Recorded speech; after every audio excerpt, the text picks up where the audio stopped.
Let's explain those Badlands. That's a hell of a name.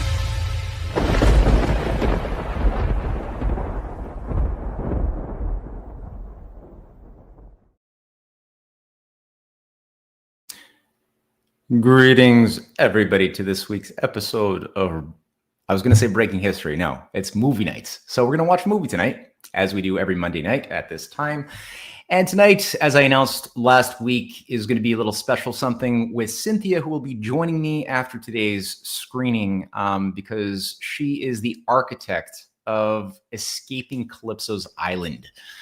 Escaping Calypso's Island. So this is a new series. Well, new. It was begun about a year and a half ago. We've done 3 episodes. Cynthia has written and narrated them. Our filmmaking brilliant friend Jason Dahl has done the multimedia aspect, the sound and everything else that you're going to enjoy tonight.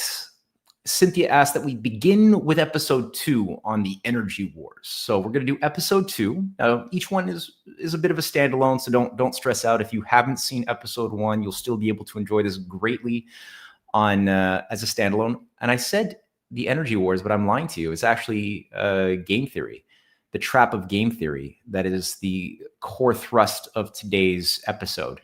The energy wars is the next episode 3. Which we will likely watch, I would imagine, next week.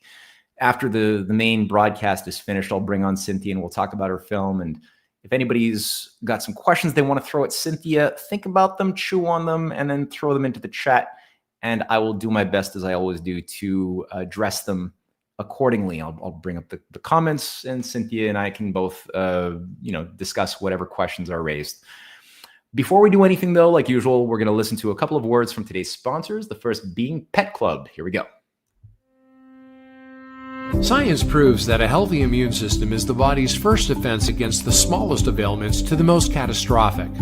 Coriolus versicolor is the most sought-after, all-natural supplement for both humans and pets to help boost the immune system.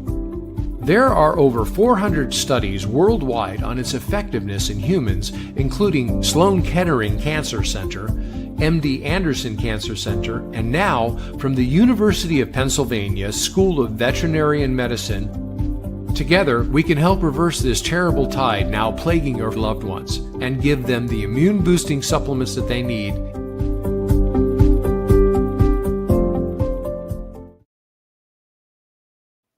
All right, so that was Pet Club, and now we're going to listen to a word from Mike Lindell at MyPillow. It's finally here, our second annual mega sale. This sale only comes around once a year, so take advantage of the best offers ever while you can. For example, save 50% on our Giza Dream bed sheets, as low as $29.98. And for the first time ever on TV, MyPillow mattresses and MyPillow mattress toppers, as low as $99.98. And you save 50% on our Lux Pure 6-piece towel sets. Regular $69.98, now only $39.98. And our best-selling standard My Pillows, regular $49.98, on sale for $17.98. Wait on it, mega sale, only $14.98. So go to mypillow.com or call the number on your screen. Use this promo code to take advantage of our second annual mega sale. But wait, there's more. To make the mega sale even more special, when you order right now, your order's going to ship absolutely free. Thank you, Mike Lindell. All right, so I hope everybody's all cozy. I hope you got your drink, your popcorn, your loved one, and I hope you've got your thinking cap on as well, because you will be entertained, but it will also involve thinking. What a novel idea, thinking and entertainment in the same experience. Whew. And like I said, Energy Wars, sorry, not Energy Wars, The Curse of Game Theory is the name of this one. And yeah, just enjoy it. We're going to listen to a movie now.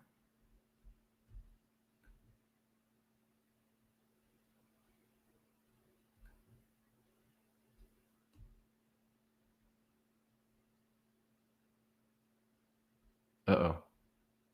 For some reason, this is not working. I'll get it. Don't worry. Okay. We'll get this yet. I promise everybody. I'll figure out why I cannot see the movie in front of me. There it is. I got it. Okay.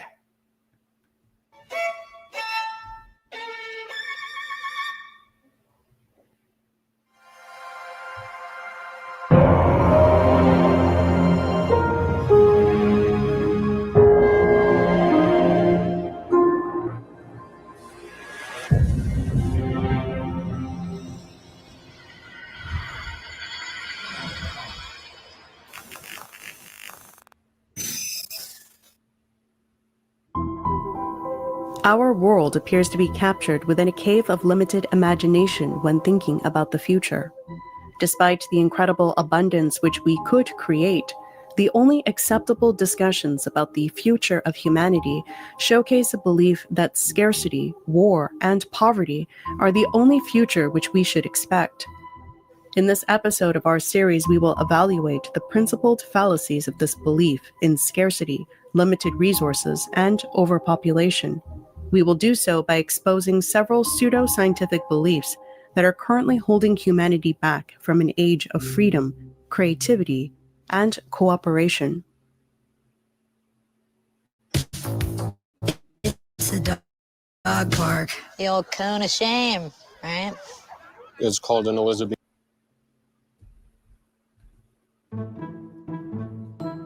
It is common in our modern day and age to hear the phrase zero sum, that we live in a world that is governed by limited resources, and that for one group to gain a bigger piece of the so-called pie, there must in turn be another group that loses a piece of the pie. This scenario is often referred to as a game. That is, that we live in a zero-sum game where the players must weigh the costs and benefits in operating within such a framework. This theory of zero-sum first originated with the advent of game theory, the mathematical theory of games of strategy, developed by John von Neumann according to his book, Theory of Games and Economic Behavior, which he co-authored with Oscar Morgenstern. The crux of game theory is that an individual's behavior will always be motivated towards achieving an optimal outcome, which is determined by selfish self-interest. That for one player to maximize their payoff, it must come at the cost of the other players. We have to prepare for a more angry world. Today, much of the world is governed by this very theory. We are now at a point where it is considered by many to be essential, if not at the very core of what dictates and models our economic, political, sociological, as well as military behaviors and outcomes, and is taught as much set in stone. This approach to understanding systems began in the early 1970s as the Club of Rome popularized the notion that the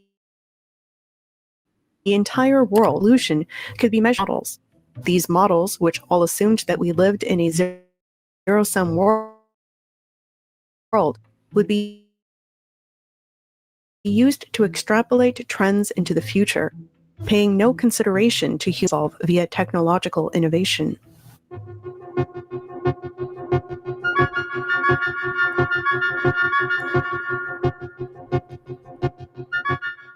It's not some science fantasy effect from 2001.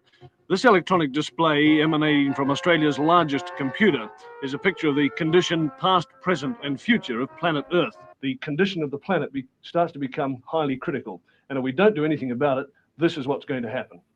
The quality of life is going to go right back to practically zero.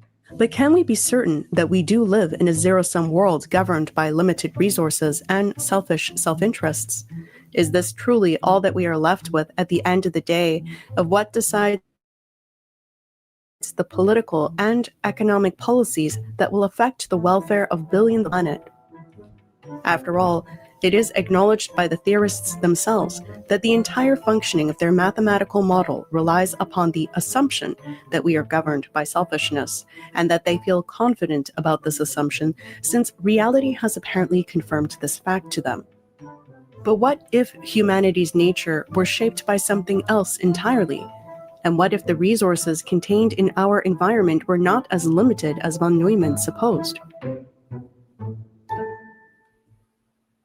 How can we know what is true? How can we know what kind of a person we truly are and not how we have been encouraged to think of ourselves within the framework of a mathematical game? This may be counterintuitive to some, but the hypothesis of a theory must always precede the actual mathematical model. The variables you choose, how you define the variables, and their relationships to one another is not being defined by the model, but rather the creator of said model. Once the mathematical model is created, it can now theoretically add to that beginning structure and mimic a simplified version of reality. However, we should keep in mind that a model that has been created on a false hypothesis could still technically function. Such a model is not self-aware that it is not a representation of reality and cannot indicate so to its creator. Thus, a mathematical model can be a representation of a simplified reality, or it can represent a completely artificial reality.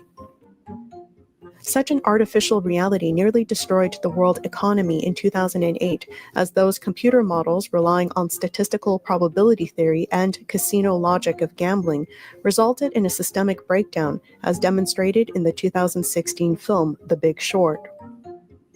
At the beginning of von Neumann's book, he goes through several disclaimers which are highly problematic towards the relevance of his theory, one of them being the acknowledgement that there exists at present no satisfactory treatment of the question of rational behavior.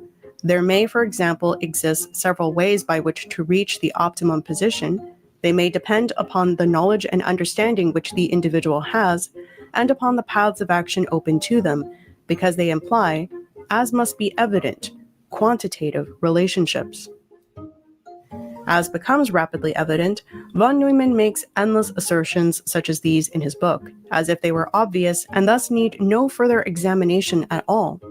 The assumption that an underdefined, rational, selfish behavior is merely quantifiable and nothing more, and does not account for qualitative change, a mathematician's worst nightmare, is taking great liberty in oversimplifying human behavior to conveniently fit his mathematical model. In other words, it is not an accurate model. You are manipulating the definitions and interactions of your variables to fit an artificial reality. This problem continues today with how mathematical models can represent an artificial reality that in fact has no application in the actual world we live in.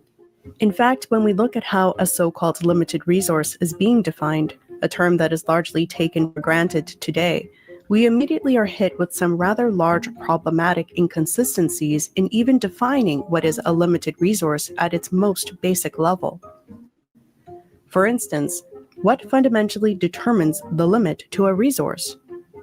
Is a specific resource something that is fixed in its amount, in its availability on Earth that remains unchanged for all time? That is, can a resource only be used up, or can it also be reproduced, regenerated? Obviously, if a resource can be regenerated, then the limit to that specific resource will be determined by the rate it is used versus the rate it is able to be replenished. All resources that are essential to life, including human life, are naturally renewable. There is a natural cycle that causes these resources to be regenerated. This includes the natural cycles of water, oxygen, vegetation, and so forth. Thus, everything that is essential for life is already naturally renewable on Earth. The concern is thus that we are using these resources too quickly with the rate of human population growth, such that these renewable resources will become scarce, causing us to reach a point where the collapse of civilization and rapid depopulation will be inevitable due to extreme scarcity in these essential resources, not to mention the effects this will have on other life forms on Earth. This point of catastrophe is calculated as the point when the human population will exceed its carrying capacity. However, what determines the carrying capacity? Thomas Malthus himself, who was one to create the Malthusian growth model, never actually specified an exact number for when the human population would hit its carrying capacity. This was because it was understood that the carrying capacity is not something fixed, but could be increased or decreased depending on human-made innovations such as agriculture. In 1790, Thomas Malthus did make the prophecy that we would hit our carrying capacity 100 years into the future, meaning, according to Malthus, we should have experienced mass famine and starvation by the year 1890, causing the world to decrease to more than half its size, which, needless to say, was very much off the mark. It should be noted that Malthus was fully convinced that his prophecy was accurate, and that the only way to avoid such a catastrophe was to severely curb the growth of the human population immediately. This included the denial of medical care and food to the needy, since it was thought by the followers of Malthus that the postponement of their death would only use up further resources without any contribution to society. Make it a habit.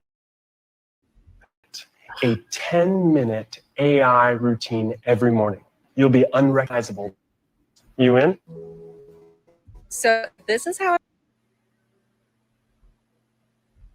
The reason this was so off the mark was because such a point in the future concerning the human carrying capacity cannot be determined by a linear extrapolation.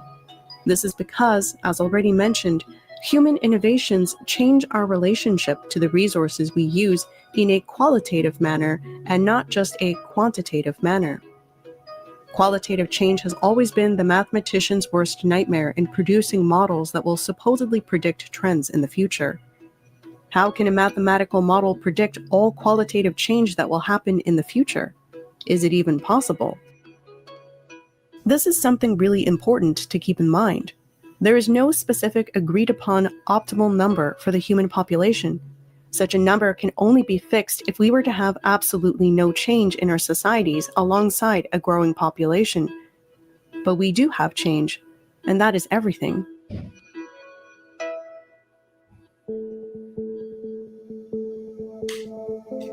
Human innovations have so far, and continue, to not only increase the quantity of resources produced, but we have also made qualitative changes such as increasing diversity and efficiency in the biosphere itself. For instance, many of the basic foods we eat today were created through human-made innovations such as corn, apples, watermelons, bananas, peaches, carrots, and eggplants, just to name a few examples of the wide array of foods we consume today that are highly nutritious due to the very reason of human innovation. Without human innovation, our foods would contain a small fraction of the nutrition that they do today, if they had been left as they were found by nature. Even livestock did not exist in the form they do today, if it had not been for human-made innovations. These innovations go back for centuries, well before we knew anything about the genetic domain. The ability to not only grow our own food, but to increase its efficiency in nutrition is a very important ability that has made it possible to sustain ever more people on Earth with a higher quality of life. There is also the concern over limited space. We have a finite amount of space on Earth, this is true, and thus there is only so much space to support a decent standard of living and in harmony with other life forms on Earth. Many think we are fast approaching the dystopic visions that have been heavily pumped into our stream of consciousness, such as these. Isn't this inevitable? After all, there is only so much room, and the poor will only be able to afford the smallest living spaces as land becomes an increasingly scarce resource. Not to mention, how will this affect our capability to grow food if space becomes severely limited? Can any kind of ecosystem or habitat coexist with us at that point? This will be difficult for many to wrap their heads around, since not only are such dystopic predictions everywhere in our entertainment sphere, but also there is a very real problem with how some modern cities are being built today. Let us first deal with the question of how much space we currently have, and then move on to this question of how cities should choose to organize themselves such that the standard of living can actually increase with population growth rather than decrease. Here is an example where we can fit the entire human population all into one-story townhouses back-to-back in just the state of Texas. We wouldn't even need to build two-story townhouses. So we are nowhere near running out of actual space presently, and it won't be until much, much further into the future that such a thing would start to even become a concern. And by then, who knows what kind of capabilities we will have. Suffice to say, it is not a crisis now and won't be for hundreds of years, if ever. Another concern is, will we run out of space for food production? According to the USDA, the world is increasing its rate of food productivity in relation to the rate of human population growth. And according to Our World in Data, the amount of space required to grow our food is decreasing due to increased efficiency. Looking at this USDA graph, we can see that in comparison to the population growth between 1960, 1980, 2000, and today, our rate of food production has been increasing. Thus, not only do we have more than plenty of space to fit the human population on Earth, but we also find that our world food production is increasing in relation to population growth. And the amount of space required to produce this food has decreased. So we are presently nowhere near hitting our carrying capacity. What we are seeing presently is a lack of essential resources such as food and water in localized regions. There is not a shortage of food production occurring. We are and do have the capability of producing enough food for the entire world population. The reason why certain areas are suffering from critical shortages are due to political and economic reasons, which we will discuss in further detail in another episode. In terms of the argument for overcrowding in certain cities of the world, as you can see, India, Eastern Asia, primarily Japan, China, and South Korea, and in Africa, Nigeria, Ethiopia, and the Democratic Republic of Congo are among the most densely populated areas in the world. The common conception is that if you have that sort of population density, you have no choice but to have overcrowding in your cities. However, as we saw with the previous example, if we can fit the world population into Texas with a townhouse each, then the top countries and population size are not really overcrowded. The issue is more so, especially in the areas of Africa and India, a question of living standard. Stop wasting money on recruiters. If you're a construction company looking for multiple... It is also a question of how cities with large populations are organized. Tokyo holds one of the largest population sizes of any city in the world at 39.1 million. Oh, it does matter. However, if you have ever visited Tokyo, you would quickly appreciate the numerous large, beautiful parks interspersed throughout the city.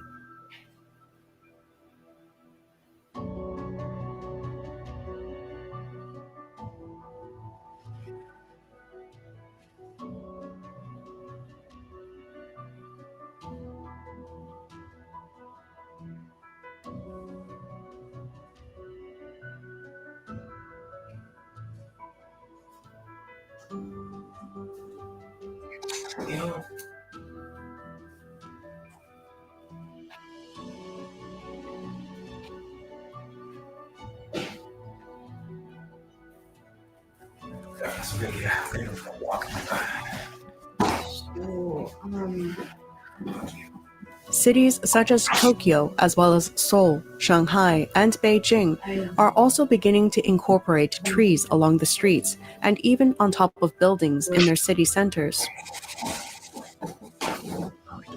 Seoul in South Korea holds a population of 26 million people, the largest city in South Korea. Here are some examples of how Seoul has incorporated trees and parks throughout the city.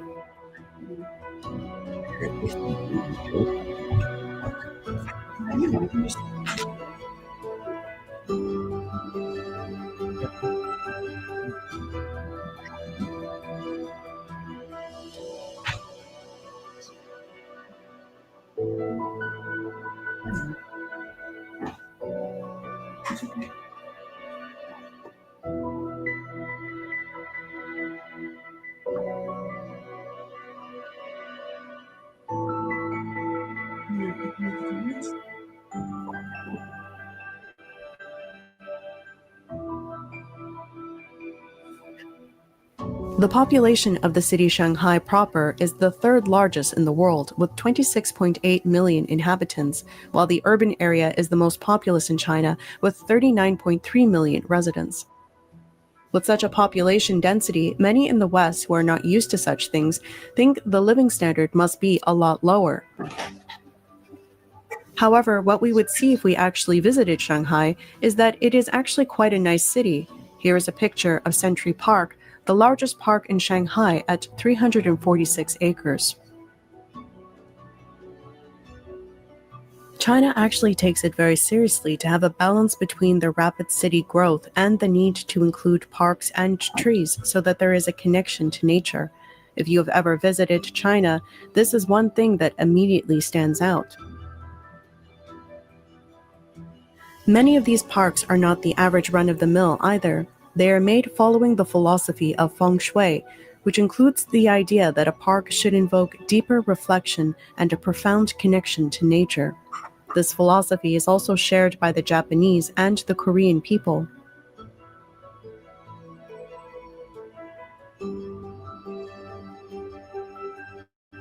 Someone brought your attention to that? Chongqing is the only city in China with a population of over 30 million and can claim to be the largest city proper in the world.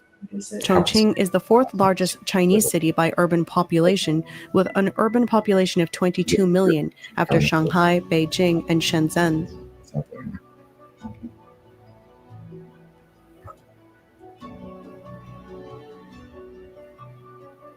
Chongqing Central Park in the city's Yubai district is said to be the largest urban public park in Asia and the third largest in the world after New York's Central Park and London's Hyde Park. Chongqing also has beautiful national parks such as the Wulong National Park. In fact, China is full of beautiful national parks such as the Zhangjiajie National Forest Park, the Huanglong National Park, and the Tianmen Mountain National Park, to name just a few.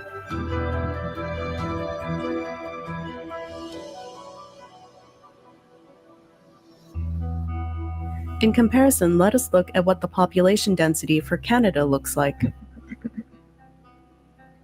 Needless to say, we are nowhere near running out of space for people, and China has shown that cities can still be beautiful with an increasing living standard alongside a high population density and living in harmony with nature. In addition, we see that countries such as China and India, with among the highest population densities in the world, are also among the greenest regions on Earth. This has largely been due to China and India's decision to implement human-made forests.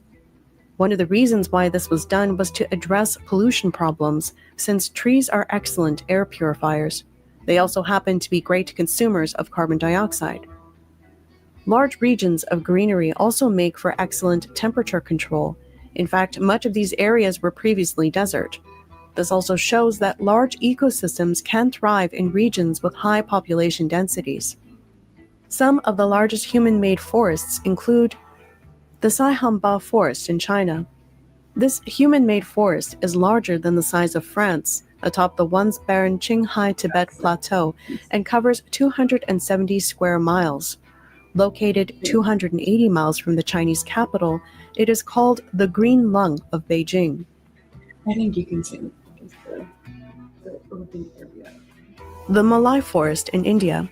Popularly known as the Forest Man of India, Jadav Payung is a man who single-handedly planted an entire forest on a barren wasteland. Bothered by the constant animal deaths, the land erosion, and the lack of trees, he decided to take matters into his own hands by planting an entire forest on his own, one that spans over 1,360 hectares today. The Changa Forest in Pakistan. Spanning a massive 12,423 acres, this forest reserve was established in 1866. Yes, it is the oldest human-made forest in the world. Johannesburg. With more than 10 million trees all around, this is the largest human-made urban forest in the world. By invoking better temperature control, we also decrease the occurrence of extreme weather phenomena. Planting green vegetation is an excellent way to keep water inland and not lose it to the oceans or underground. It is also, as already mentioned, excellent at regulating global temperature and thus reducing extreme fluctuations in climate. For example, the Sahara Desert is responsible for a lot of the hurricane activity that hits the eastern coast of the United States. This is due to the rapid temperature change from very hot to very cool air currents that travel over the Sahara, followed by the Atlantic Ocean. The Sahara was once a land of luscious greenery. By returning the Sahara to this previous state, we will dramatically decrease the number and degree of storms hitting the North American East Coast. Coconut, castaway deodorant. This natty deo is boss. Hey, I'm not having a laugh, lad. Oh, mate.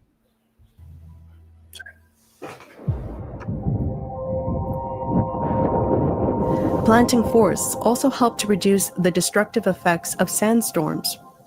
Sandstorms can cause a lot of damage to city centers, costing up to millions of dollars in repairs, money that could be much better spent elsewhere. Transportation of vital resources is also greatly slowed down by this. And sandstorms can cause serious prolonged periods of air pollution in cities, which cause numerous deaths a year. Palm trees are very good for greening desert regions. They provide shade, they work as a windshield, and can stabilize the soil. They also provide food. In addition, the shade provided can allow for other crops that are less heat-resistant to grow more efficaciously. The Serapian forest in Egypt has managed to plant trees in the desert using wastewater. The Serapian forest, which has boomed despite the drought and rainfall deficit, consists of 200 hectares of trees planted in Ismaila city in northeast Egypt and has set a precedent for other African countries.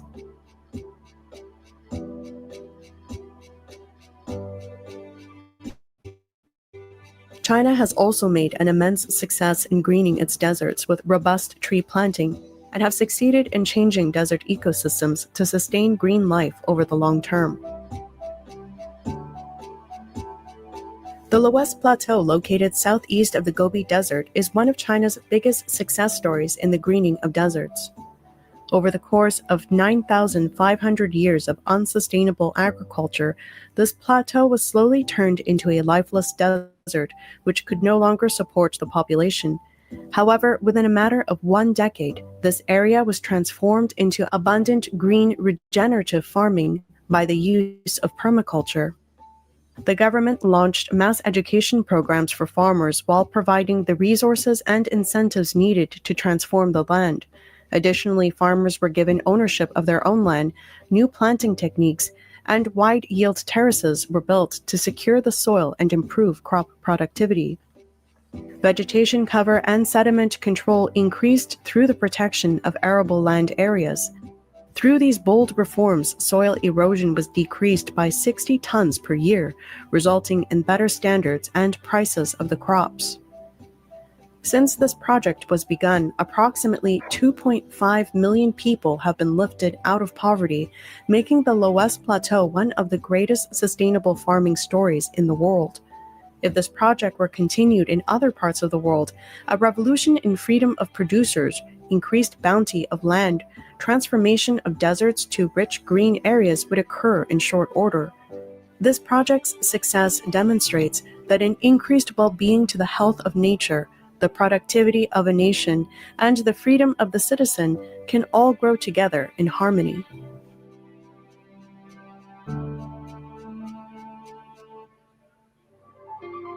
In 1872, Henry C. Carey, Lincoln's economic advisor, would write in his book titled Unity of Law, Crusoe, having made a bow, had thus acquired wealth, that wealth exhibiting itself in the power obtained over certain natural properties of wood and muscular fiber, thereby enabling him to secure increased supplies of food with greatly diminished expenditure of labor.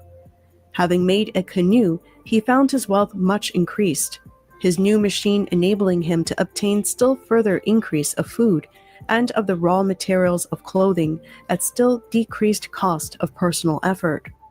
Erecting a pole on his canoe, he now commands the services of wind, and with each and every step in this direction finds himself advancing with constantly accelerated rapidity toward becoming master of nature and a being of real wealth and power. Does this sound like the description of a limited resource zero-sum game scenario? In other words, where is the set limit? The limit is constantly being readjusted to what the individual creates, which changes his or her relationship to the utility of the resource.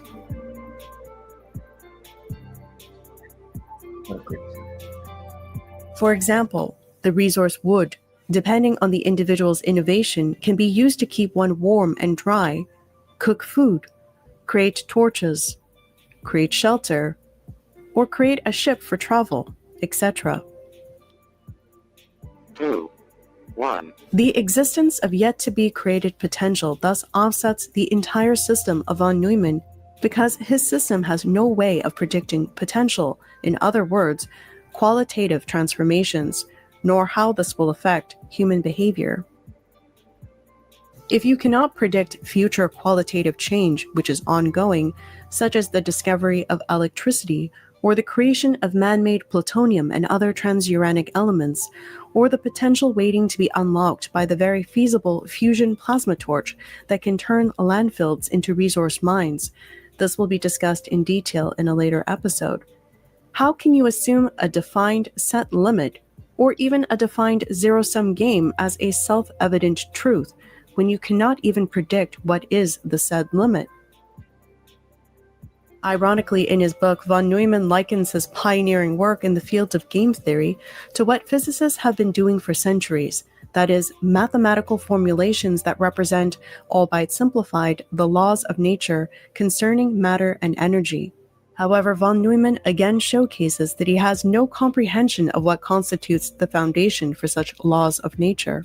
By von Neumann acknowledging that he himself is heavily relying on his so-called self-evident truths in simplifying human behavior, he is asserting an outcome. He is not proving the outcome's natural occurrence. In von Neumann's book, he refers to the greatest good for the greatest possible number as a contradiction, because according to von Neumann, you cannot maximize two or more functions at once. That in a social economy, all maxima are desired at once by various players and thus must come at a loss for the whole. That is, there is no concept that it is possible to cooperate and share an optimal outcome without it coming out of your share, so to speak, that comes at a cost of having less instead of more. This is a very narrow and limiting of economy, and again does not account for how cooperation and creative potential can work to transform the goods of an outcome. For instance, country A is militarily stronger than country B, which is rich in many raw resources. Country A is also stronger politically than country B, in that there are no other countries that will likely intervene against country A's actions if it chooses to invade country B. What course of action will yield the greatest return to country A? Well, there's a very obvious answer to that question. However, contrary to popular thought, it will not yield the greatest optimal outcome. The greatest optimal outcome is rather to cooperate. It is both in country A and country B's best interest to share knowledge, even if country A has much more knowledge, such that country B develops the capability to refine its raw resources. By doing so, country B will yield a greater return in trade over the long term to country A, and country A does not have to worry about a future retaliation from country B. By developing a more advanced economy, the wealth that comes from trade is increased for both countries. By cooperation, the optimal outcome is transformed and offers a greater return than if either country simply looked out for their own interests. Crypto gave me hope. It gave me freedom. It gave me a way to rebuild my former life. I was very... John von Neumann goes on to state in his book that the more players in the model, the easier it is to predict the outcome, since the use of statistics and probability are increasingly better indicators of behavior and performance. He states, when the number of participants becomes really great, meaning in number, some hope emerges that the influence of every particular participant will become negligible and that the above difficulties may recede and a more conventional theory become possible. These are, of course, the classical conditions of free competition. He goes on to use the example of our solar system with its 9 major bodies as being much harder to model than 10 to the 25th freely moving gas particles, as per gas theory, simply due to the sheer number of objects you are dealing with. This is truly a remarkably absurd statement where von Neumann is asserting that if the solar system had more major bodies orbiting within it, it would thus be easier to model based off of probability. Every planet in our solar system is different in size and weight, with a different number of moons. Every planet revolves around the sun in imperfect elliptical orbits that change slowly over time. The fact is that our solar system is not some perfectly closed system that is uniform and consistent in its actions. There are cyclical changes, but there are also non-cyclical changes that are occurring. This is due to our solar system orbiting around a galactic center of the Milky Way, which is itself moving in yet-to-be-discovered ways within a larger cluster of galaxies. Therefore, you cannot use any theory of probability because the system is in a state of ongoing, non-linear change. The more bodies you add to such a system, the more complex it becomes, not the more predictable through probability projections. Such an oversimplification of nature shows the audacity behind the assumptions that make up such formulations like game theory, where we are encouraged to think of ourselves as nothing more than a virtual avatar within a synthetic world with programmed limits to what we can and cannot do within such a game. Game theory does not represent the motivations behind human nature, but rather imposes such limitations, since as they acknowledge themselves, it is easier to predict and control your chosen selfish behaviors, which are encouraged and rewarded with incentives. We are taught never to question the rules given to us in these game theory scenarios, but to react to what has been defined to us as a limited set of options in an artificial scenario. Thus, we find that this concept of limited resource and thus zero-sum game is a rather misleading term, since it makes the assumption that growth will occur with no qualitative change. From Malthus to von Neumann and the modern ecology movement, there is a pervasive, uncreative claim that our future can be nothing other than a dismal extrapolation of artificial limitations, despite the evidence of all human history showing a contrary picture. It is time we break ourselves free from the curse of game theory.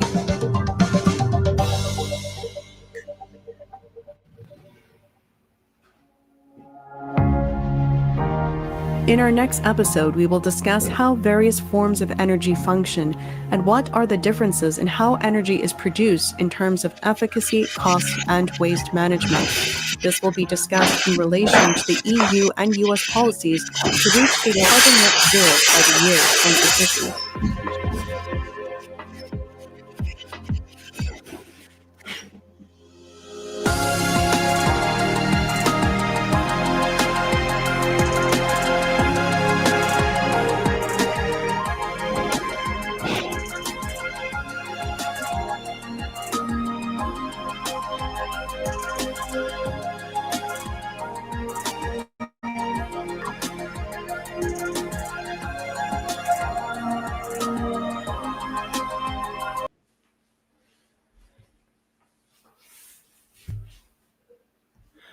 All right.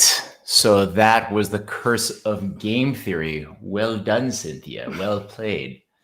Now that was, I hope everybody enjoyed that. And Cynthia Chung has just joined me here in this little studio here in Mexico. And Cynthia, what made you want to do this series in the first place?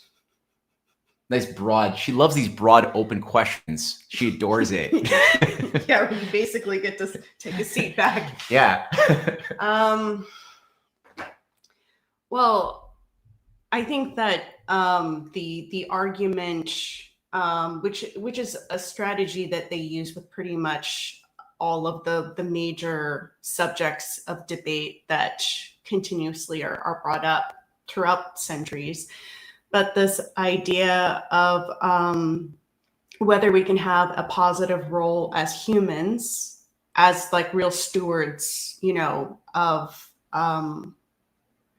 creation and earth and so forth. And it doesn't have to be from just a religious context, although I think that that is a really healthy concept, that it's not that we are parasites of the earth, but rather that we have a responsibility towards things. And again, like I find it very interesting, for instance, that like a lot of the food that we eat, even if you're a vegetarian, for instance, like the apple would not be the apple without human innovation. The banana, the watermelon, so forth, all of these like bountiful things that we sort of, I think a lot of people have forgotten are like the bounties of nature. They're in fact human innovations, or even livestock. There's a lot of human innovation in terms of that. But I think that that's a really beautiful idea, that the fact that, you know, this bounty on earth for just food, for instance, would not exist in its natural form. And I think that that's one of the most elegantly simple examples of how we can actually change something for a better outcome. And it doesn't have to be this monstrous Frankenstein thing. Yeah, no, that's great. And just that example, like you said, it's so elegant. And I was so blown away. The first time that I encountered that idea was over corn in nature, because corn exists in nature, and it's called teosinte. It's in Mexico. It grows in the wild, but you can't eat it. It'll break your teeth. There's nothing nutritious. It doesn't matter how long you cook it. It's not edible. But the corn we buy at the store, the corn we grow now, is the consequence, as you just pointed out, of discernment, choice over the course of many generations that generated something which has all these nutrients. It's highly edible and tasty. You can make a ton of stuff out of it, but it's also natural, even though it comes from human thought that wouldn't just emerge naturally in nature. Or like the crab apple, it's super sour, not tons of nutrients in it, very, very difficult and bitter to eat. But the apples that are the consequence of human thought are great. They're luscious, full of sugars and carbohydrates. And again, they're both artificial and natural at the same time. So this whole schism between nature and humans is totally artificial. You can say that I would anyway put forward that it is lawful that a watermelon is what a watermelon is now. And the fact is that even if we were to leave nature totally untouched, there is, I think, there definitely is a concept of, you know, things just stay static. Or if there is change, you know, it's going to be a lawful change. So like a green, lush area turning into a desert, which is quite barren and supports a lot less life than it originally was, is something that, you know, we shouldn't touch. I think that these sort of concepts actually they're contradictory to what we see as the overall process in nature and in evolution. Matt has done some really good work, basically just theories of Darwin, for instance, and this sort of concept of evolution. But there is this concept in evolution from the better biologists that we never hear of, like James Dwight Dana. James Dwight Dana is a big one who is an American.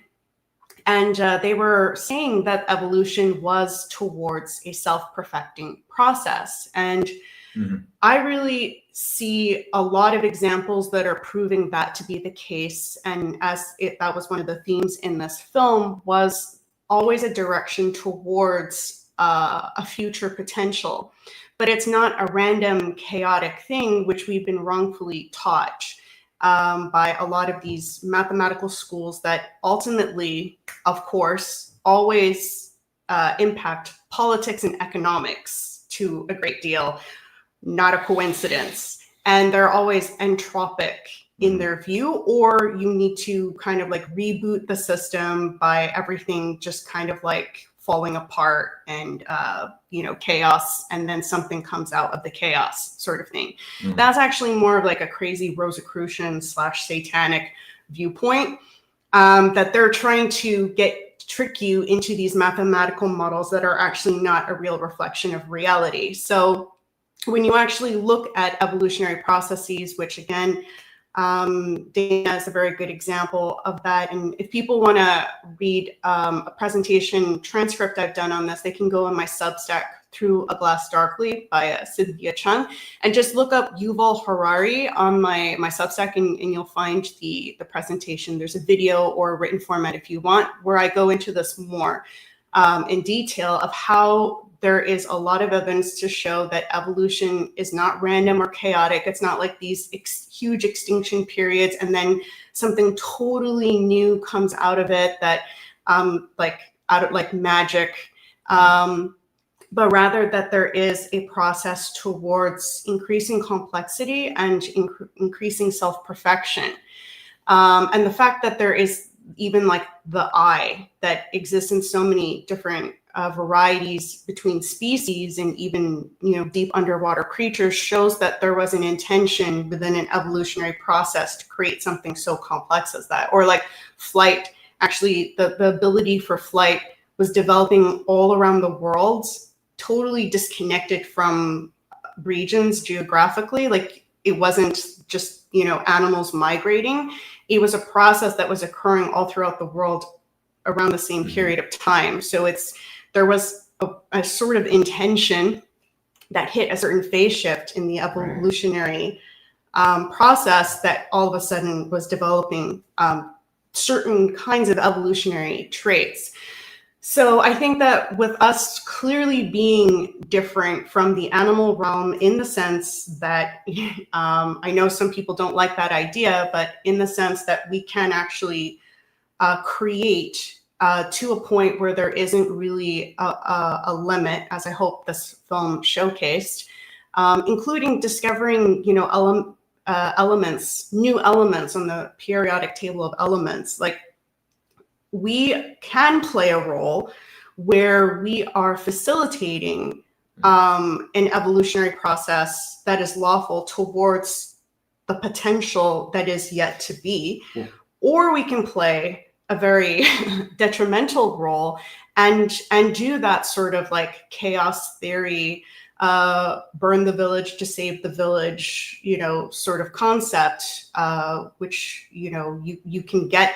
It's true in certain minor micro examples within, how a species is doing and stuff. But that's like, when something is not able to survive or adapt properly, it's not to say that you have never seen something go extinct, but the broader, the more like bigger picture of the process is actually something of growth and not just like flatlining and starting completely anew. And so I think that is something natural for us to do, actually. Yeah, it really helps to break people out of these false binaries as well, because they often, I've noticed that there's this reactionary quality where people will often encounter the ugly anti-scientific, disgusting political aspects of Darwinism that's been created to justify the expansion of empire, but that has certain presumptions that human beings are just another beast to kill or be killed, to spread the powerful over the destruction of the weak will be submissive in a survival of the fittest type of logic.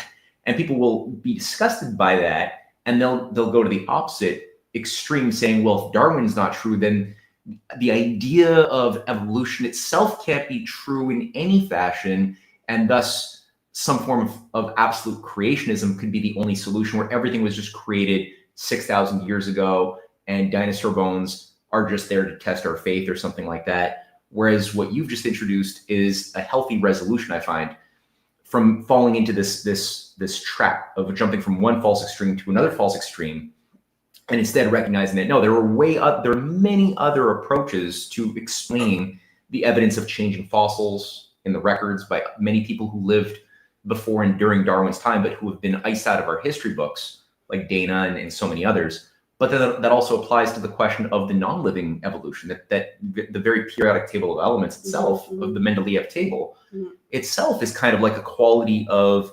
evolution of heavier elements generated after, or you've got these lighter elements that have different attributes, that have certain periodicities of how they combine, how they form, how they they react with other elements, where they're found in the different planets around in the solar system, right? What's found near what ores are found near what.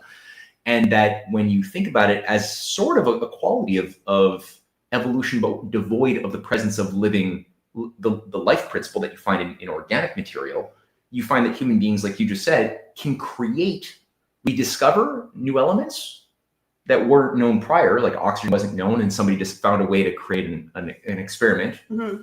But then also we can create new ones like plutonium. Mm-hmm. It's not something that we've ever found in nature, but it falls lawfully within the periodic table too. It's not an unlawful, unnatural thing that we've created. And to prove like how lawful it is, again, Matt has done a lot of good work on Johannes Kepler, who was a very important astronomer who knew that there was a missing planet. And this is before, like, you know, he had an ability to directly measure and prove what he was saying. And he actually used musical harmony actually to format his discovery, which is another proof that they try not to talk too much about Kepler's proof, because it is so useful in showcasing that there is a true harmony of the universe and how things are being created in terms of even planetary activity. And so he knew that there was a missing planet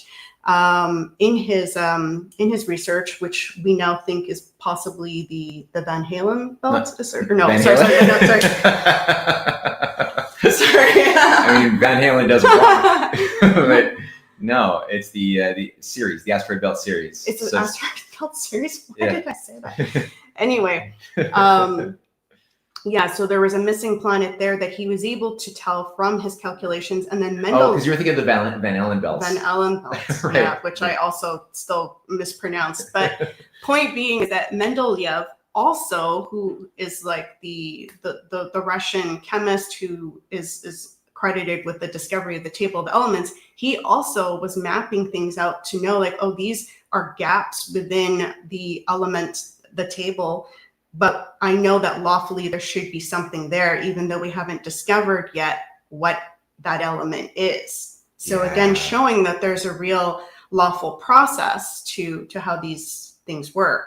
Yeah, that's mind-blowing, eh? That's true. I forgot about that. That Mendeleev actually forecasted something like 8 or 9 elements that he didn't even know. Nobody had experienced these elements, but he knew that if his theory were true, and it was, he predicted that there were these necessarily these different elements that must be there, that would have these attributes. And he correctly described their atomic mass, their attributes, that subsequently over the decades, people thought he was crazy, but they actually slowly discovered each one was actually where he said it would be, which means that there's really something to the theory, that it had that kind of predictive practical power as well. Mm-hmm. And then the fact that too, the human economy, which is sort of, I think, the other realm, you in your film series, you've sort of been dancing around all 3 aspects of existence, right? That everything could be categorized in the, like, all matter could be categorized, which also deals with energy, as being organized by the life principle, then the absence of the life principle, and the cognitive principles, the principles that apply with human will, human reason, that organize like everything in this room around us. Are atoms organized according to discoveries made by humans that wouldn't necessarily just appear in nature? The apples you were talking about, or the cows or the pigs, or this microphone, which is the accumulation of millions and millions of little discoveries made by people, many of whose names we've forgotten, but it's something purely cognitive. And the human economy is something which is fluid. It's changing. It can get better or it can get worse. When we make discoveries and apply those discoveries, things get better. And we can all of a sudden have more people at a higher quality of life with more freedom, more abundance. But when we stop making discoveries, things get tight. And the Malthusian traps all of a sudden appear to be more true. And that's a powerful thing that you did in this documentary, is I think you weave that together really nicely. That it's true that there are these limits to growth. That's true. But those are the consequence of our lack of creativity and our lack of making the obligatory discoveries that we need to make if we're going to be able to be truly free. We have to always be committed to progress. Mm-hmm. And that's the problem with game theory, is that they give you a set of rules, and there's a clear boundary, there's a clear box that you're in a game theory scenario. It's very much like, a video game kind of concept. And you might be able to play around with the rules. There's always like maybe a gray area or whatever, but ultimately you have to abide by the rules of the game master. Whereas real life, the real world, it doesn't work that way. And there is a solution to every problem. And you don't, a lot of times rules are useful, but if you are following a rule too strictly, oftentimes what it does is it limits your ability to imagine alternative scenarios, which is essential for problem solving, is you being able to envision certain things and having a certain flexibility with your imagination. So us being constantly bogged down by dystopic, limited this, limited that, or surveillance state, everything is controlled.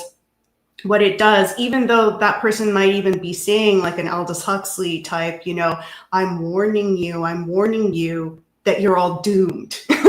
And it's inevitable. Yeah, I don't like it, but yeah. And that is actually a form of predictive programming that person is doing to you. And there is always a solution to a problem. Not saying that these things are easier, that an individual can change everything, but there is always a solution. And I think if people return to a state of optimism, which we have gone through not that long ago, you realize that the ability to problem solve increases astronomically when you're in an optimistic state, because you can problem solve this. You don't have to eat your grandmother. So there are a lot of beautiful solutions, and we see other parts of the world who clearly have done something that we were told was impossible. Even just these relatively smaller accomplishments in terms of raising standard of living, we were told that these things were impossible, and they've clearly happened. And a lot of people in the West don't even know, right? Like what these cities look like. In Asia, why? Because they want you to continuously think that these people are drinking like dirty, like toilet water and like living in mud huts, because they don't want you to know that there is actually, I know a lot of Americans who got really upset seeing a lot of especially with Red Note, when TikTok was going through its temporary shutdown, a lot of Americans went on to Red Note, which was it was actually a more true Chinese platform where you actually saw the day-to-day life of a lot of Chinese people, what they were paying for food, for instance, as well, but also what their restaurants look like, what their houses look like. They don't, pay the taxes. When you buy a house, you own your house. Yeah. You're not threatened by an eviction. If you paid off your house, that house is yours for life. So there were a lot of these kinds of examples, and a lot of Americans were getting super pissed off because they're like, what the fuck? Or just high-speed rail, right? For the equivalent of $3 American, you could go 800 kilometers to another town in half an hour, or no, maybe not half an hour, maybe 2 hours, but something that would take us 12 hours to do for cheap on high-speed rail going 400 or 500 kilometers an hour. Our rail going from Montreal to New York, I think averages 20 kilometers an hour. It's like a 10-hour train ride to go from Montreal to New York, which is ridiculous. Yeah, no, it's crazy. And I think I found that this particular video, I've shown this now to a few people, and I remember we played this for my uncle Pete, and he had to go out in anger smoking aggressively because he just saw all of those images, the direct images of these different Chinese cities and Korean cities that just showcase such a beautiful synergy between high advanced urbanism, while at the same time, this beautiful green organization that had this balance. which you could talk to people and try to use logical arguments about like why Asia is not this slave state evil that they should be afraid of. You could use words all you want and it won't mean much. But when you see the direct images, the pictures directly of these cities and the urban forests that have been built up, it speaks so loud. That's a small, pool of examples. There are a lot more examples of these beautiful cities, not just in Japan, South Korea, and China. Like Vietnam has come a long way. Thailand has come a long way. Cambodia is also developing very quickly. Mm-hmm. Yeah, no, it's really powerful stuff. And I think also what I really, really appreciated is that little animated graphic, but it speaks very loudly that it appears these two fictitious countries, and it would appear, and I think most people, if they were given the question on a test, like what's the easiest way to accumulate wealth when this country has a lot of resources but is very poor and underdeveloped, and this adjacent country has a lot of military power and not a lot of resources, what would be the easiest way for that more powerful country to gain wealth? I think most people would answer in the naive Hobbesian way that you outlined is the wrong way. They would just go and take it. No one's going to stop them. No one can stop them. But that actually creates negative value in the long run. Maybe in the short run, it creates the illusion of value. But in the long run, like you said, it creates a fear of retaliation. It creates a destruction of potential workforce that could, in a healthier world, be producing more, industrializing more if they gave them the knowledge and the means. That would be better customers, better clientele for them, for their business, and have more people to consume what that more powerful country is producing too, and sell better quality things. Mm-hmm. That's like a competent way of doing anti-game theory business. Mm-hmm. But we're so brainwashed that's like an alien idea for people. It kills me how foreign of a concept that is. Yeah, like the Roman Empire is an example of a parasitical system of empire. At least, at a certain point, at the birth of the empire, Rome had already become, pretty corrupt. And Matt has done some interesting work to show that, it's not innocent. The birth of the Roman Empire, at the very inception, are the mystery cults around the Sibylline, oracles. Yeah. So there is always something, shifty going on with that. And, you have like the Babylonian Empire under certain,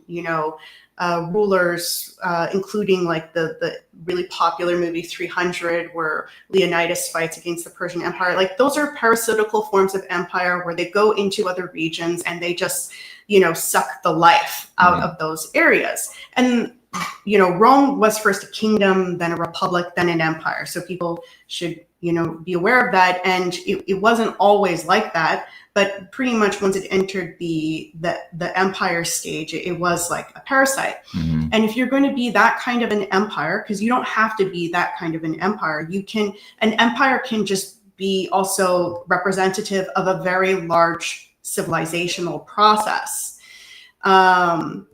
And you don't have to be, invading constantly and sucking things out to support, the big machine. But if you're a parasitical empire, that is going to be something that will ultimately, it's an entropic process. You're going to be losing more and more and more. And, there's usually also a lot of corruption in these sorts of things because things are not being utilized for growth and prosperity. That also encourages immorality, right, in the culture, which causes all these types of problems as well. So that the masses often suffer more and more in that kind of system, and the wealth is constantly transferred more and more high up to like ludicrous degrees of crazy debauched parties, right, while people are like starving in the street kind of thing. So that if you are, as a country A, going to invade country B, it will benefit you in the short run, but in the long run, you're going to self-cannibalize. And if we don't want to self-cannibalize, then we create partnerships that encourage, because the more minds on a problem, the more likely that problem is going to be solved more quickly in terms of the kinds of boundary conditions we do hit in the phase shifts of, like, for instance, just population density. But there is always a solution. If we're putting all of our resources into military escapades, and having an idea of paranoia in terms of just like trying to keep the resources you have and trying to grab other resources, you're not really building in a way that's going to increase wealth. And wealth is not just this quantitative thing, right? Which I hope this film shows. A piece of coal will change in its use depending on the machinery of how you're using the coal. And these examples are limitless with the table of elements. This is a huge gold mine that with like plasma technology, for instance, we can create, like with fusion technology, which China seems to be the only one to have seriously started investing in this. And now we hear it in the States, but of course, if you look at what the States is doing, like the Livermore project, it's completely about military defense, whereas China is looking into how this is going to be implicated as a huge game changer for standard of living. So if fusion energy is brought online, which the best thing is helium-3, which is on the moon, like a speck of helium-3 is more than enough for an entire person's life. So this, they say 1 truckload of helium-3, if we have fusion power, because it's the most efficient fuel source from the moon, which it's abundant on the far side of the moon, since helium-3 is being generated from the sun, and the moon has no Van Allen belts, there's no magnetic field, so it's constantly for millions of years just accumulating helium-3 on the side that's all, because only one side is unaffected by the Earth's magnetic field, which causes, because the moon's face is always looking at the Earth. That face, because of the protective shield of the Earth's magnetic field, is not really receiving much in the way of the helium-3, whereas the far side of the moon that we never see from Earth is receiving lots of it. And they say that there's something like, estimates are something like 30 trillion tons of helium-3, and 1 truckload is enough to power the Earth at the highest standards of living imaginable today for a full year, 1 truckload. So you can only imagine if you industrialize the moon the way that the Chinese have said, and hopefully the US and the Russians and others follow suit, then all of the ideas of scarcity, natural gas limitations, oil limitations, all of these things go out the window. And we're in a whole new ballgame of abundance. Yeah, and helium-3 can't land on Earth because of our magnetic field. So it is landing on the moon, but that's not that far away. So this is a massive thing. Or even just the plasma torch has the ability. Right now we have already a plasma torch using nuclear fission, but this is being used because it's so energy intensive, largely by like the military, where you can actually convert landfills back to their elemental forms. So we wouldn't have any garbage. You can use the plasma torch to break these back down to their elemental forms, and you can use them as a resource mine, and you can use it to build something else. And with the plasma torch technology, which if you use it with fusion, it's going to be very cheap. Right now with fission, it's still very energy intensive. You can actually make material that is much stronger than what we can make right now, which means the kind of infrastructure, the kind of things that we can build with it are also going to increase greatly in terms of the quality, but also what is possible for us to do with this, with this kind of material. So these are all like really within reach. Do you talk about that in your next film on Energy Wars? I was planning on talking about those things in the last episode 6. Unfortunately, episode 4, 5, and 6 have not been done yet, but we do plan on finishing them. But yeah, those kinds of optimistic projects, I was planning on ending the series with, like, what is very much possible that we're aware of, even just like right now, in terms of how much we've been held back. There's been so much unnatural sabotage and then we're told that it's a natural processes. Like how many American presidents were murdered? You know why?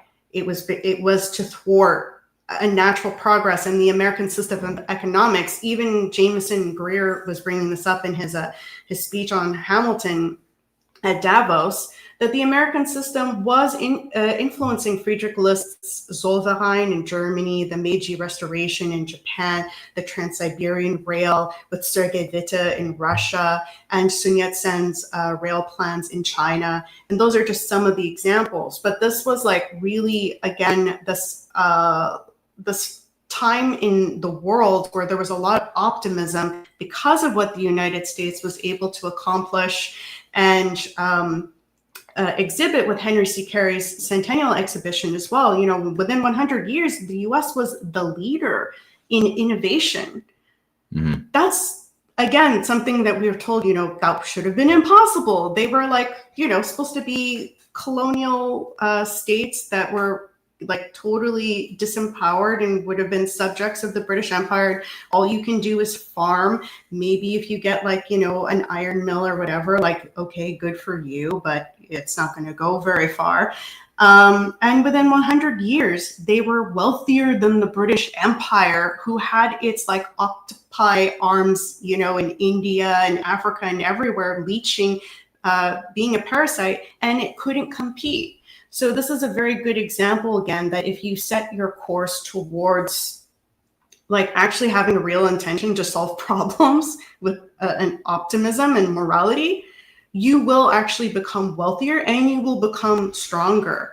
And that is the American legacy that's truly great, which we have to just be mindful that there was always a battle with that system and the parasitical system of the British, the free trade and Wall Street. And right now there seems to be a bit of confusion over free trade and Wall Street, which have never played a positive role in the American history. They've always tried to subvert industrial progress in the United States. So just be mindful of that. But again, just an example of how these ideas were spreading around the world. And then it was only undone through a wave of assassinations and the launch of the First World War, which was King Edward VII was the mastermind. He seems to be the creator of MI6, like the origins of MI6 as well. He was a pretty, unfortunately, a successful villain of sorts, you can say, evil genius. But those wave of assassinations had to happen to undo what was a natural process. So it's the assassinations that are unnatural. Yeah. It's not us as a human, you know, species. Yeah, that's such an important lesson, right? That we've been led to become cynical about human nature, which is how we're controlled, because we've been told, like, look at all these terrible things that happened in the 20th century. Look at these world wars, look at the Vietnam War, look at the murder of great leaders. That's the natural, we're told that that's the natural consequence of just humans being human. And that's why we can't govern ourselves. We need some overlords to come in and protect and guide us in the zoo, because the species in the zoo can't govern themselves, right? We need the zookeeper.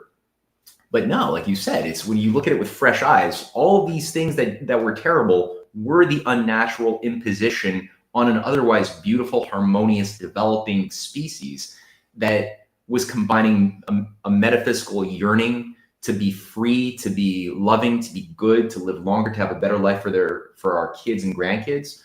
That's like the natural tendency. And all of this, these assholes who are stirring the pot and lighting fires, they're the unnatural ones that have imposed their own, they've projected their own parasitical characteristic onto us who have been brainwashed to believe that we are the parasites, but we're not, it's them.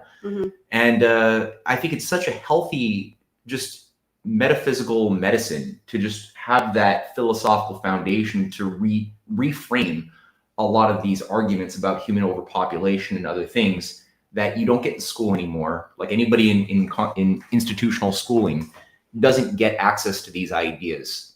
And then they're told, okay, if you don't have access to these ideas, you're free to think whatever you want to think and problem solve, but you don't know these things. So there's an illusion of free thought and liberal thinking in schools, of young people going off to try to make the world a better place. And surprise, surprise, they're coming to these preordained conclusions that we need to have some form of abolition of nation states, some form of global population control. The lesser evil. The lesser evil has to be justified now to, for the greater good, or that there's no such thing as good. There's just different degrees of evil. So it's really sick and disgusting how they corral people into destroying their own imagination and thinking that they're doing good. But Cynthia, we're reaching near the top of the show here. So I'm just going to quickly scan through just to see if there's any specific questions. I know that SD Gardner here says, where in Mexico are we? So we're doing 2 events. That's actually, if by chance anybody listening is in San Diego or anywhere near the west coast, up northwest coast of Mexico, we're here. We were invited to speak at a couple of events. One is going to be a little bit more politically edgy this Thursday at 5:30 p.m. Just about 40 minutes below Tijuana, near Baja. That's going to be a politically edgy conference at a big cafe. And then we're going to do something on Sunday featuring a classical music appreciation event with a choral group coming in from Tijuana, a beautiful choral group, some African-American spirituals, some local Mexican folk music. And Cynthia and myself will do some presentations on the deeper implications of what this type of culture that we've been deprived of can do to elevate and edify humanity, and why the oligarchy is insecure and afraid of this becoming cool again. So that's going to be on Sunday. And if anybody is near that zone, contact us through our website. I guess that's the easiest way, is risingtidefoundation.net. There's a little contact us page. You can write a message and we can give you the information about where to come. Both of them are free events. Go onto your Substack. Or go on to Cynthia's Substack or my Substack, which I'll put in the description box or in the comment section under this video. That's it, the comment section under this video. I would also say, share this video. I'm going to include the link to the video on Cynthia's Substack. So rewatch, take notes, share. This is great for homeschoolers. I've noticed a lot of people who are doing homeschooling really love your series. Kids really, really resonate to this. It's like a breath of fresh air to get an optimistic scientific idea of what human nature is. Matu says, Matt, if you are being held hostage, blink 4 times. I appreciate that, but this one is voluntary and a joy. But thank you for caring. Appreciate that. Let me just see here. Moker is trying to help out here, saying that I only saw him blink twice. He's only half captured. Very astute. Again, I appreciate everybody having my back. That's cool. Leslie Bear said, we won't quit seeking sovereignty. There is a lot of fun and life and loving to be had. Excellent perspective, y'all. Thank you, Leslie Bear. Also I apologize very much so for the commercials on YouTube. Next time, I'm going to figure out a way around that. There was a solution that I wasn't thinking. So there's that. And also for those who might have noticed there's background sounds, because we occasionally were chatting while the video was playing and they heard that. Sorry to break the mood of the show and the popcorn, but I think the ideas were still hitting home. I hope. Yeah, that was my fault. Sorry. And just scanning through here quickly before we round it out. Well, there's a lot of comments here. I was totally missing out on a lot of this. Okay, so I think 5 minutes left. There's time for one more added from the third of today's sponsors, which is, I think, a Badlands self-sponsorship ad, and then we'll close it up. So here is a Valentine's Day ad from Badlands. The following ad is rated M for mature.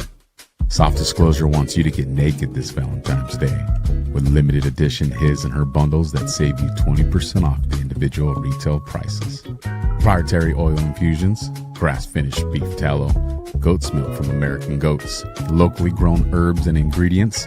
Soft Disclosure is putting America First fruits on your skin. And for these sexy bundles, we've added an all-new boar's haired beard brush and a solid jade gua sha. And the reason I'm here is because Alpha doesn't know how to say these words. Gusha. His, hers. We need a moment to calm down.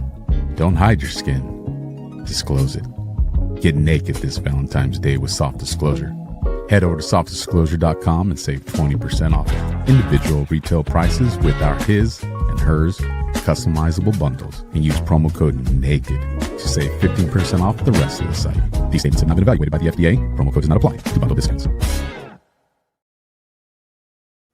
All right, that was a sexy Valentine's Day Badlands ad. So hope you guys have a great weekend. I think Gordon's show is coming up next, so enjoy that. Cynthia, thank you so much for joining me today. And do you want to do Energy Wars next week or the week after? Energy War is going to come up next week or the week after. So tune in for that, and we'll have more good conversations. So take care, everybody. Oh, that's not doing it. Here we go. Thank you so much for joining us, and don't forget to hit the thumbs up on this video. And a special thank you to all of our advertising partners. Please remember to shift your dollars to support those businesses that support Badlands Media.